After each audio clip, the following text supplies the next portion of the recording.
தாய் தமிழ் உறவுகளுக்கு வணக்கம். அதிமுக எம்எல்ஏக்கள் 3 பேர் திடீர் ராஜினாமா செய்தனர். அதிமுக எம்எல்ஏக்கள் 3 பேர் திடீர் ராஜினாமா செய்தனர். 2026 தமிழக சட்டசபை தேர்தலில் அதிமுக 3வது இடம் பிடித்தது. 47 சட்டமன்ற தொகுதிகளில் வேட்பாளர்கள் வெற்றி பெற்றனர்.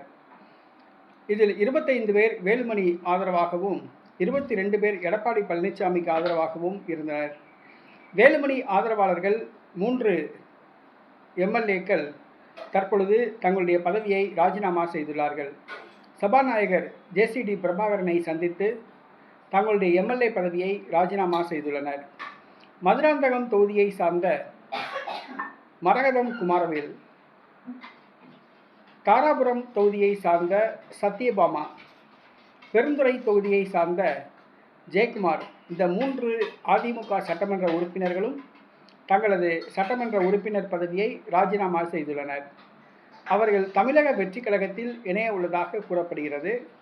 தற்பொழுது தமிழ்நாட்டில் 4 தொகுதிகள் காலியாக உள்ளன. திருச்சி கிழக்கு தொகுதியிலும் இடைத்தேர்தல் நடைபெற உள்ளது. தமிழ்நாட்டில் மொத்தம் 4 தொகுதிகளில் இடைத்தேர்தல் நடைபெற வாய்ப்பு ஏற்பட்டுள்ளது. இந்த 3 அதிமுக எம்எல்ஏக்களும் தமிழக வெற்றி கழகத்தில் இணைய உள்ளனர். தமிழக வெற்றி கழகம் சார்பில் மீண்டும் தேர்தலில் போட்டியிடுவார்கள் என கூறப்படுகிறது.